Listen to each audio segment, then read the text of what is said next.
Nang marinig niya ang mga salitang iyon, tumigil siya. Pinatay ni Seogon ang lalaki.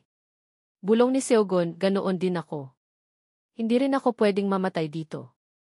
Agad na naglaho ang katawan ng lalaki. Ang kagamitan niyang ay nababalot ng asul na aura. Tinitigan ni Seogon ang asul na aura at bumulong. Ito ang sinasabi noon ni matandang Jayang Yutong. Tinatawag niya itong lakas ng Vital Ki. Parang simple lang pakinggan. Ngunit para makaligtas, hindi lang kailangan ang lakas, kundi pati na rin ang likas na ugali, katalinuhan at malamig na dugo. Sinipsip ni Seogon ang asul na aura. Nagtaka siya nang mapansin niyang hindi tumitigil ang pag-akyat ng lakas. Ito ba talaga ang tunay na panloob na lakas? Nagtaka si Seogon nang sa pagsipsip lang ng Vital Ki ng isang tao. Gumaan na ang katawan niya. At hindi tumitigil ang pag-akyat ng lakas. Pagkatapos, mabilis na binuksan ni Seogon ang kanyang window ng estado. Isang linya ng teksto ang lumitaw. Lahi, tao.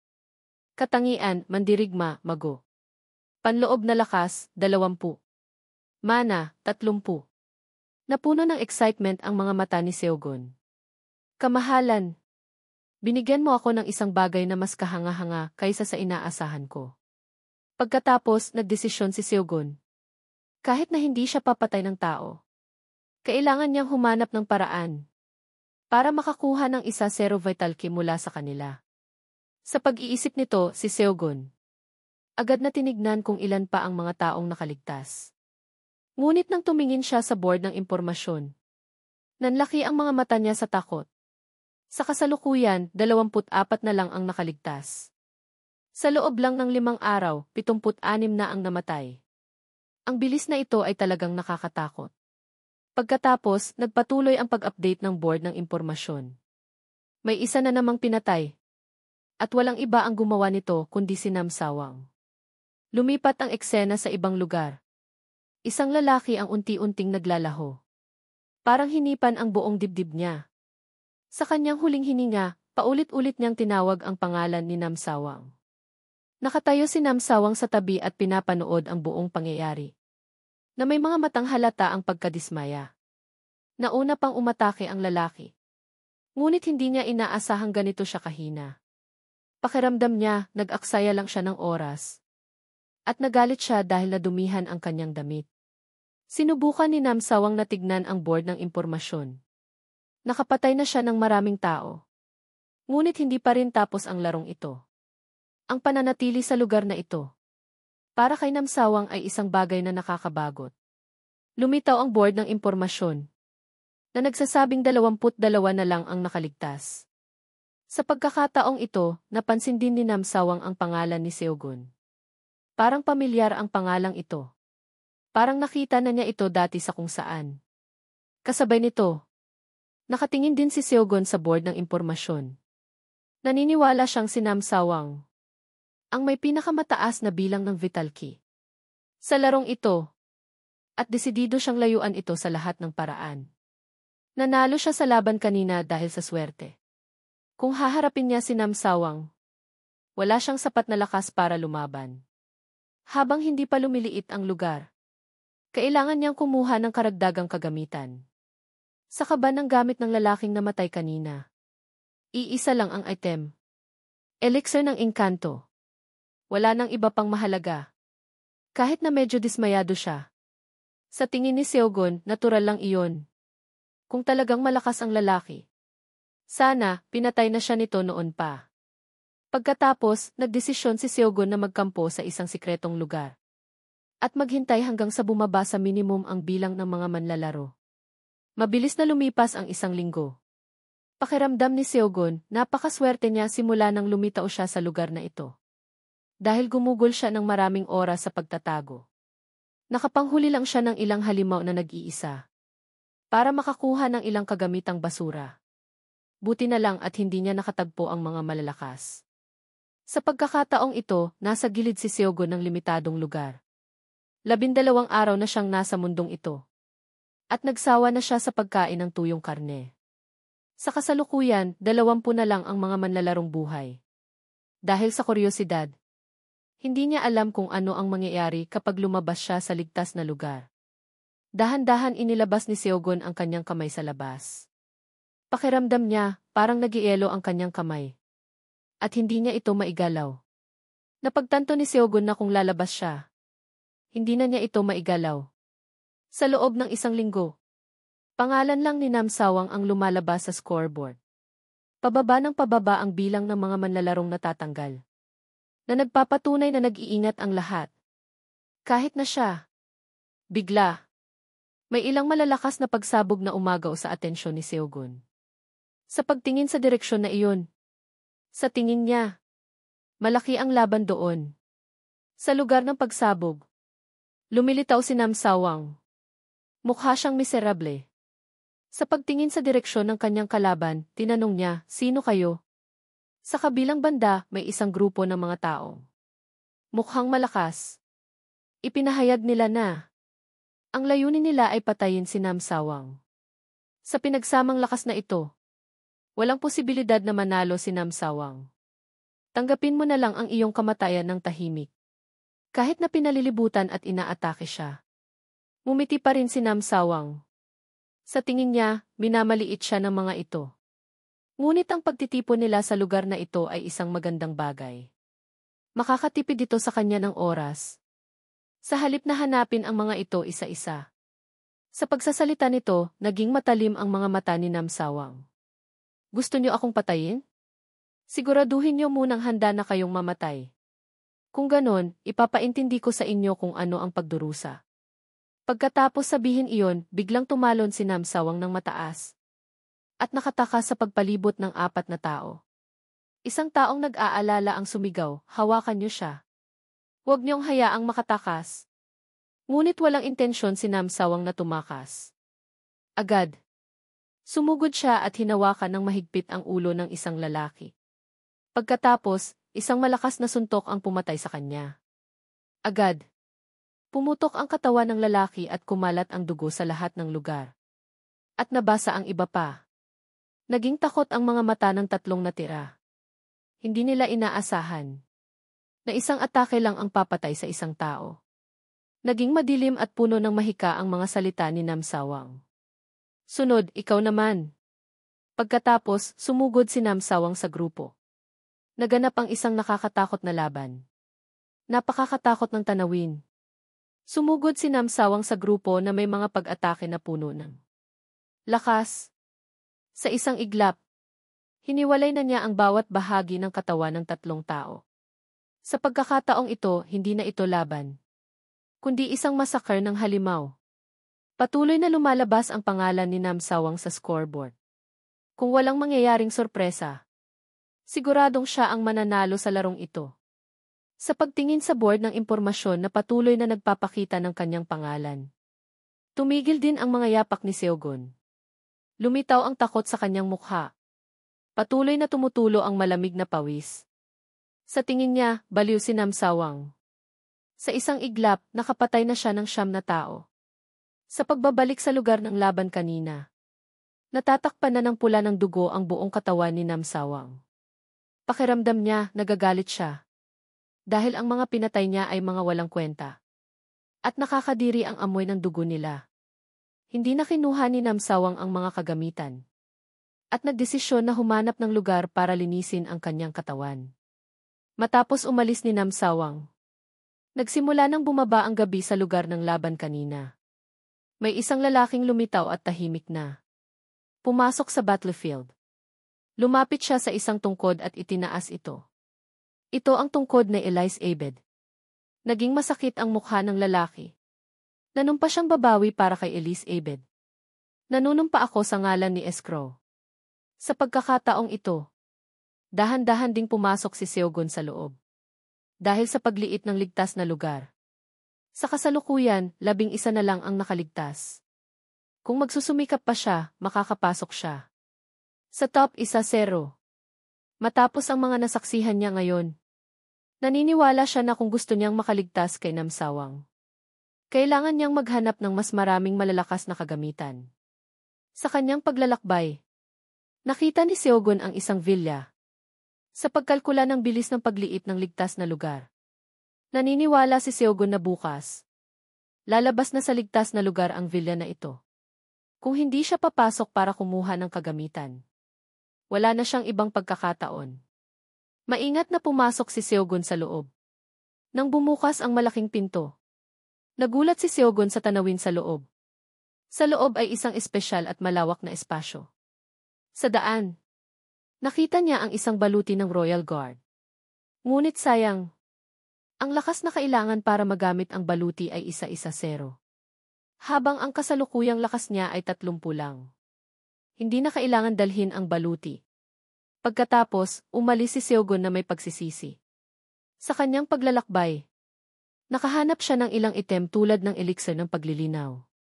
Para dagdagan ang panloob na lakas at bawasan ang cooldown pagkatapos ng 3 oras na paggamit. Nagalak si Seogun sa bagay na ito.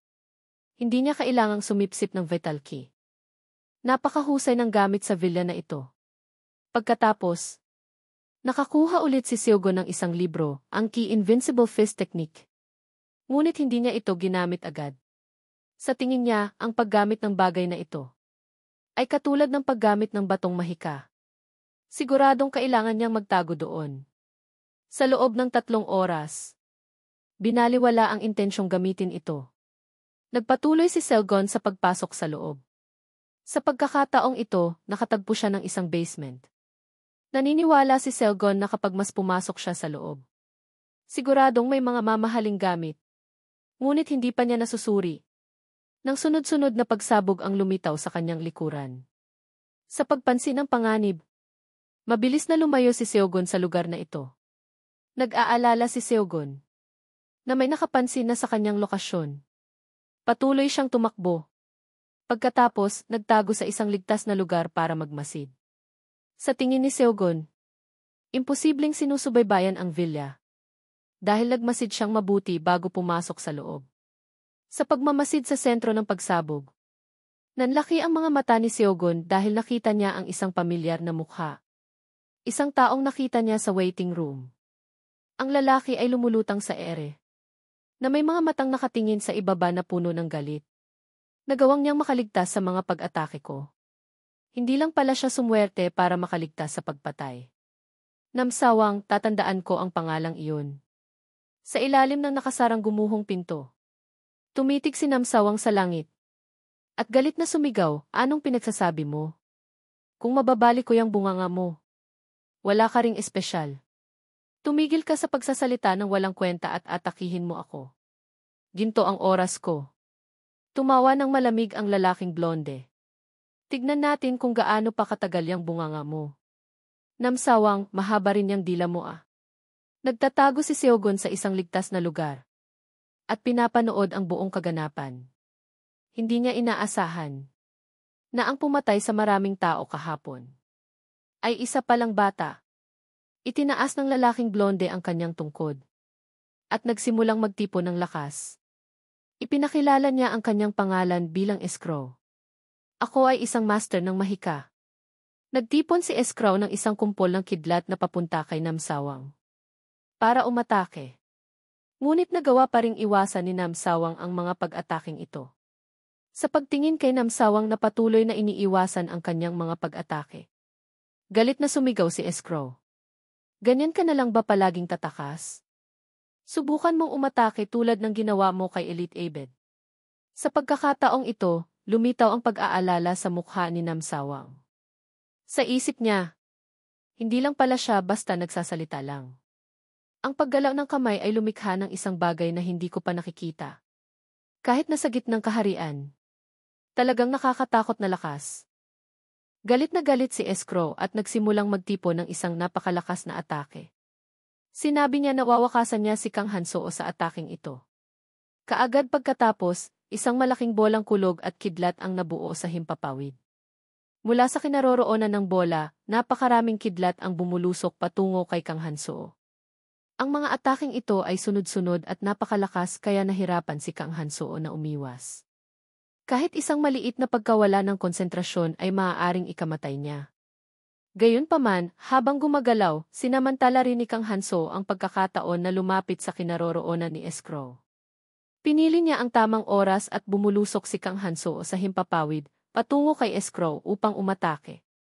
Nang makita ni Escrow na bumubulusok si Kang Hanso, patungo sa kanya, nanatili siyang kalmado. Ipinapalagay niya na ang lakas ni Kang Hanso ay hindi kayang basagin ang kanyang pananggalang.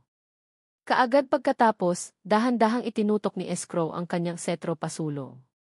Mabilis siyang nagpakawala ng isang malakas na enerhiya na tumama ng diretsyo kay Kang Hanso. Hindi na iwasan ni Kang Hanso ang ataking ito at unti-unting naglaho ang kanyang katawan. Ngunit ang hindi inaasahan, isa lamang itong ilusyon na gawa ni Kang Hanso. Sa pagkakataong ito, ganap na nawala si Kang Hanso sa paningin ni Escrow. Sa kanyang lugar ng pagmamasid, nagulat din si Seung Yuon. Kinilala niya na ang lakas ni Escrow ay talagang nakakatakot at kaya pa nitong daigin si Kang Hanso at baguhin ang panahon. Nakaupo sa gitna ng himpapawid, bumulong si Escrow, hindi ko siya maramdaman sa pamamagitan ng sensor ng item. Tiyak na nakatakas na siya ng malayo. Sa pag-iisip nito, galit na sumigaw si Escrow, Kang Hanso. Mahuhuli rin kita at papatayin. Sa isang malayong lugar, tumatakbo si Kang Hanso sa abot ng kanyang makakaya, sugatan ng malubha. Nagangalit ang kanyang mga ngipin, ang sumpakang salamangkerong iyon. Ngayon, tinambangan niya ako, pero sa susunod, hindi kita patatawarin. Ako mismo ang papatay sa iyo, Escrow. Matapos makatakas si Kang Hanso, bumaba si Escrow sa lupa at nawala matapos magmasid sa paligid. Marahil dahil sa kanyang invisibility cloak, hindi natuklasan si Seung Yuon. Kaya't nakaligtas siya ng isa pang araw sa magulong mundo na ito. Sinasabi ng karamihan na sa ilalim ng ilawan ang pinakamadilim na lugar. Kaya't malamang na hindi nababalik sina Escrow at Kang Hanso sa lugar na ito sa loob ng ilang panahon. Kaya't nanatili si Seung Yuon dito upang maghanap ng ilang item. Pagkatapos ng ilang sandali, masaya niyang natuklasan na buo pa rin ang cellar.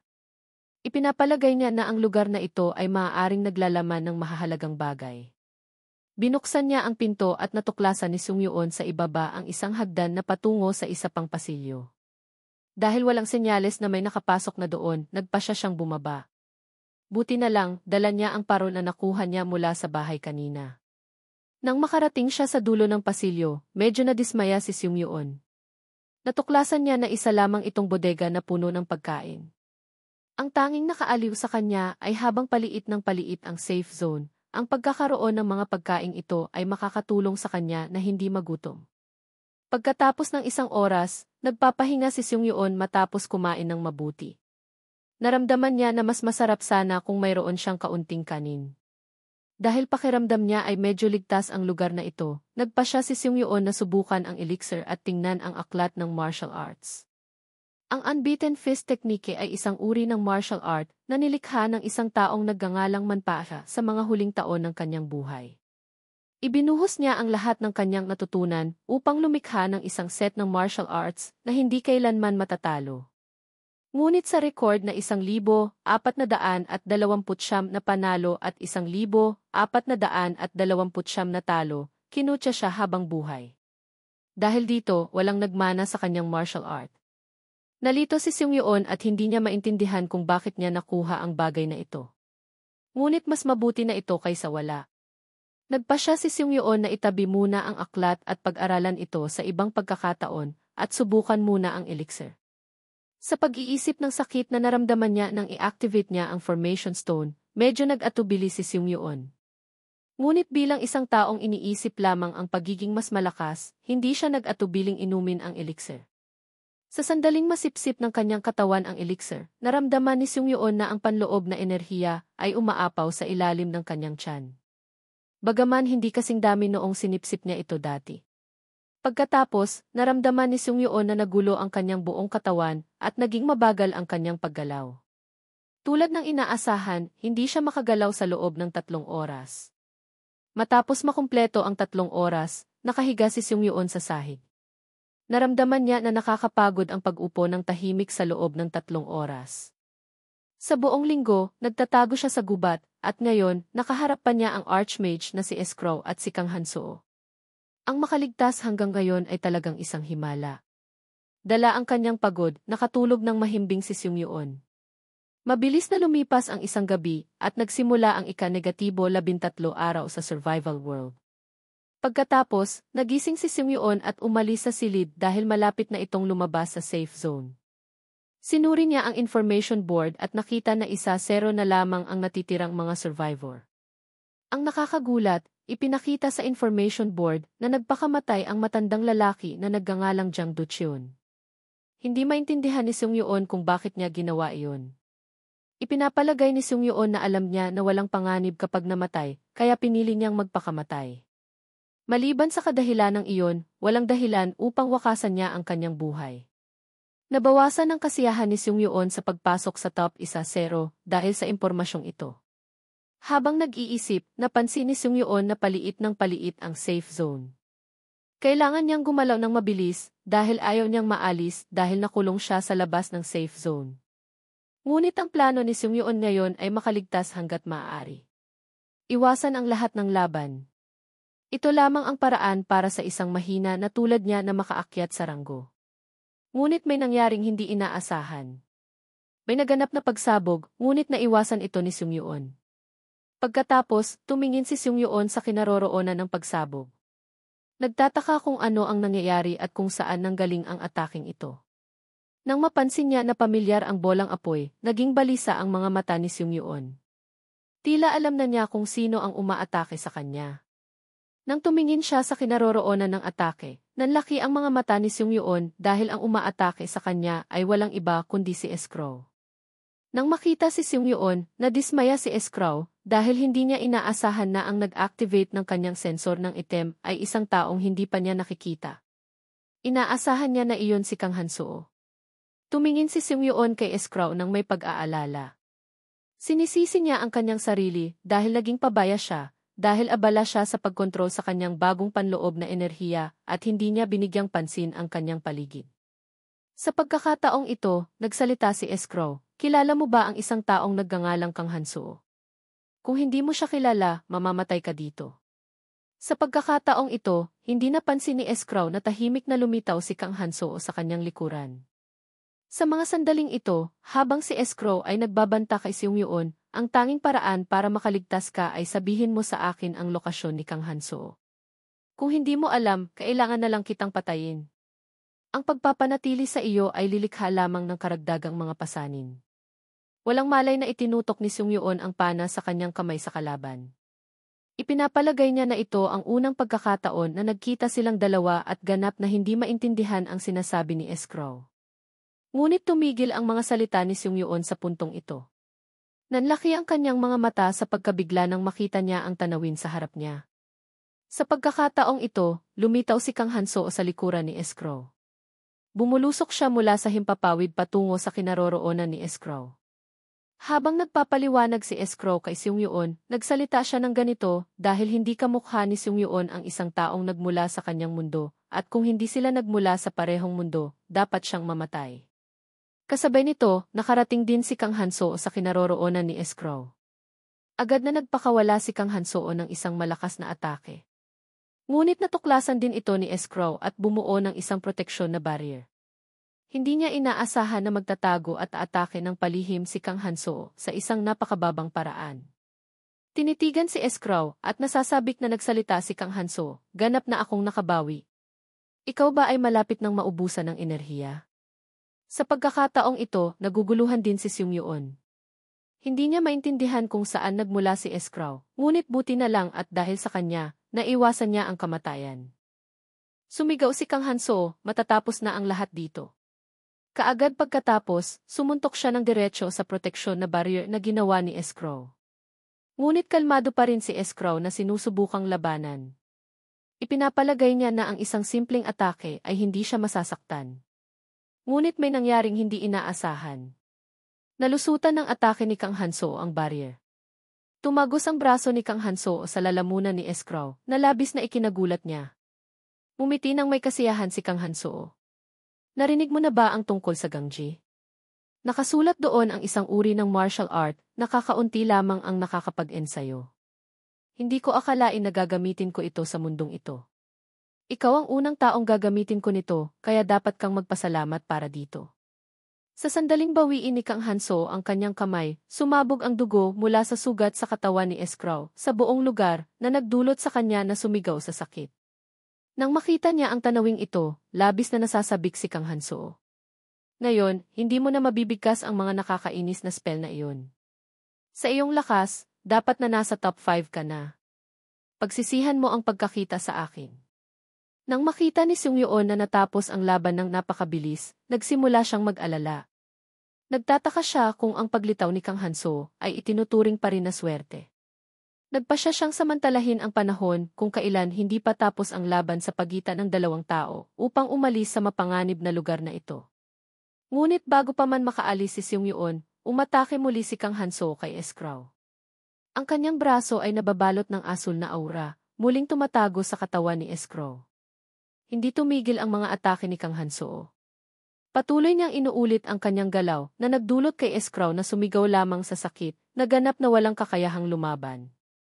Pagkatapos, hindi maintindihan ni Seung Yuon nang masaksihan niya ang tanawing ito kung ano ang nangyayari. Hindi kailanman naisip ng Archmage na si Escrow na ang isang malakas na tao na hindi kailanman natatalo ay madadaig ni Kang Hanso sa isang miserableng paraan. Sa pagkakataong ito, may naisip si Seung Yuon. Nakalampas ito sa kanyang takot kay Kang Hanso at pakikiramay kay Escrow. Nagtataka si Seung Yuon kung gaano siya kalakas kung kaya niyang sipsipin ang life force ng mga ito. Nang makita si Escrow na wala ng kakayahang lumaban, tumigil din ang mga atake ni Kang Hanso. Tumingin siya kay Escrow at sinabi ang mga panunuya. Nasaan na ang mayabang na lalaking kahapon? Ngayon, kalahati na lamang ng iyong katawan ang natitira. Gusto mo bang magkaroon ng huling habilin bago ka mamatay?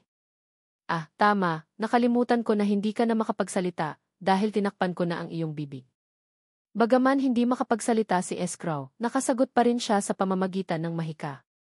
Biglang may narinig na boses sa isip ni Kang Hanso, si Elizabeth ang pinakamamahal kong estudyante, at pinatay mo siya na walang hiya. Nang hindi kinikilala ang bata ng mga akademikong lupon at pinaalis sa universidad dahil lamang sa siya ay isang babae, palagi kong pinagsisisihan na hindi ko siya pinigilan hanggang sa huli. Nang marinig ang mga salitang ito, ngumiti si Kang Hanso. Wala siyang bakas ng emosyon sa kanyang mukha. Isang babae. Kung gayon, imposible na hindi ko siya nakita. O kaya naman, wala siyang pinagkaiba sa isang lalaki. Ang pangutya na ito ay nagdulot ng galit sa puso ni Escrow. Sumagot siya, kung gayon, tatahimikin ko ang iyong maruming bibig. Nanlaki ang mga mata ni Kang Hanso sa pagkamangha. Ano ang sinabi mo? Nakatago sa isang medyo malayong lugar, naramdaman din ni Seung Yuon na may hindi tama nang tumingin siya sa langit. Nanlaki ang mga mata ni Seung Yuon sa gulat. Biglang lumitaw ang isang malaking bolang apoy sa kalangitan. Lumalaki ang laki nito dahil mabilis itong bumubulusok patungo sa kinaroroonan ng tatlong tao. Nang lumapit ito, napagtanto ni Seung Yuon na isa itong malaking meteorite. Nang makita ang meteorite na bumubulusok patungo sa kanya, natakot din si Kang Hanso. Ang kanyang kumpiyansa sa kanyang mukha ay ganap na nawala. Sumigaw siya, imposible. Hindi siya makapag-cast ng mga spell. Paano niya nagawa ito? Nagpatuloy si Escrow sa pagsasalita, ito ang huling spell ng isang Archmage, na ipinagpapalit ang enerhiya at life force na tinatawag na Apocalypse. Dahil alam niya na maaari siyang mamatay kung mananatili siya sa lugar na ito, agad na tumakas si Kang Hanso. Kitang-kita sa kanyang mga mata ang takot. Patuloy niyang sinumpa ang baliw. Tama ang baliw na iyon. Kasabay nito, tumakas din si Seung Yuon nang may pagkabigla sa ibang direksyon. Nagsisisi siya dahil dapat na tumakas na siya kanina pa. Ang lahat ay dahil sa sumpa na life force na iyon. Hindi ako pwedeng mamatay sa isang kahiyahiyang paraan tulad nito. Agad na binuksan ni Seung Yuon ang kanyang storage space at kinuha ang scroll ng paggaling. Mayroon na lamang siyang isang kamay na magagamit, kaya itinutok ni Seung Yuon ang scroll sa kanyang bibig at kinagat ang bawat scroll. Sunod-sunod niyang ginamit ang maraming scroll ng paggaling hanggang sa makagalaw na nang bahagya ang kanyang katawan.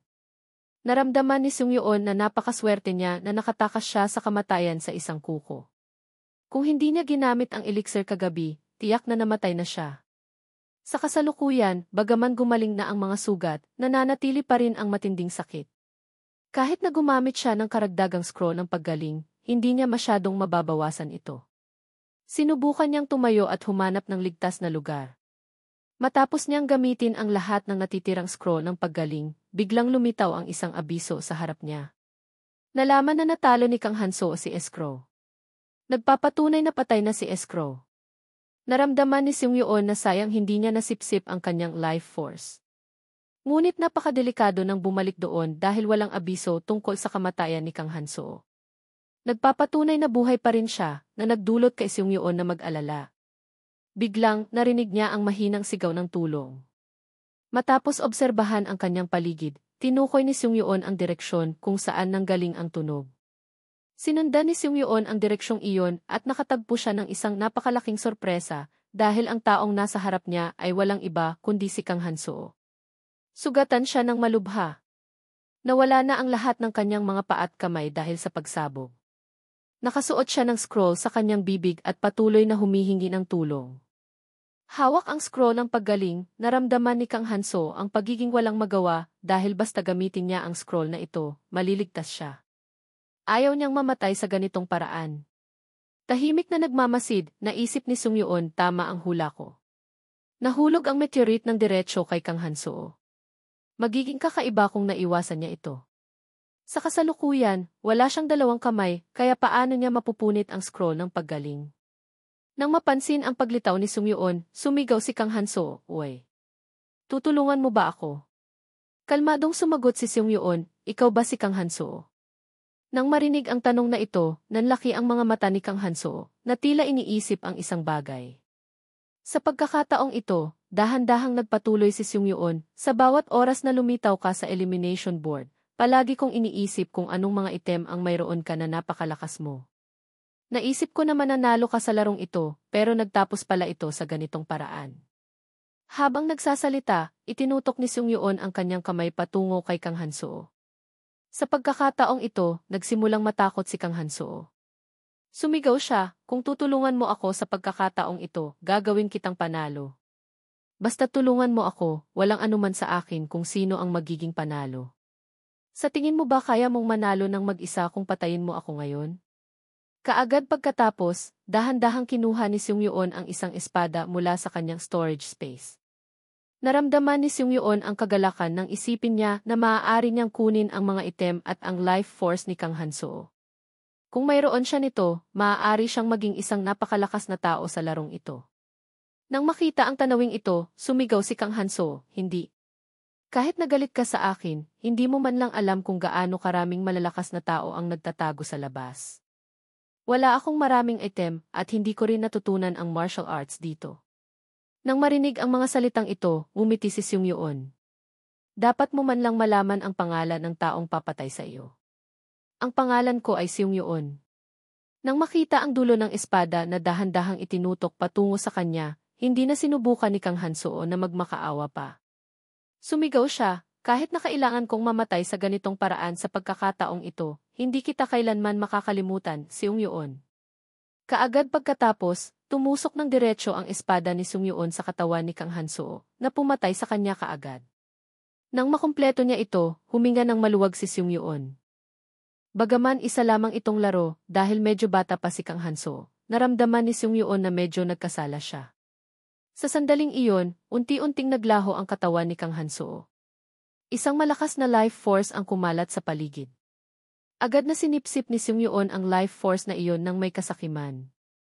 Hindi niya inaasahan na si Kang Han-soo ay magkakaroon ng napakalaking dami ng life force. Habang nasisiyahan sa pagdanas nito, nagkomento si Seung Yoon, "Ang sumpakang Kang Han-soo na iyon ay hindi isang ordinaryong tao. Isang malaking panloob na puwersa ang kumukulo sa loob ng aking katawan." Sa pagkakataong ito, ang iba pang mga survivor ay pawang malalakas na tao. Pinipili nila ang isang ligtas na lugar at naghihintay sa kanilang susunod na kalaban. Kasabay nito, natanggap din nila ang abiso ng system. Ang surviving fox ay kukunin ang mga labi. Ang pinakamalakas na survivor na si Kang Han-soo ay napatay ni Seung Yoon gamit ang kanyang greatsword. Ang pagkakapatay kay Kang Han-soo ay nakabawas ng malaki sa kanilang pag-aalala. Dito na nagtatapos ang video. Maraming salamat sa inyong pagmamalasakit at pagsubaybay. At sana ay nagustuhan ninyo ang aking video. Pwede ninyong pindutin ang buton na mag-subscribe. Pati na rin ang kampana para matanggap ang notification sa susunod na video. Sa pinakamabilis na paraan. Ako po'y taos pusong nagpapasalamat.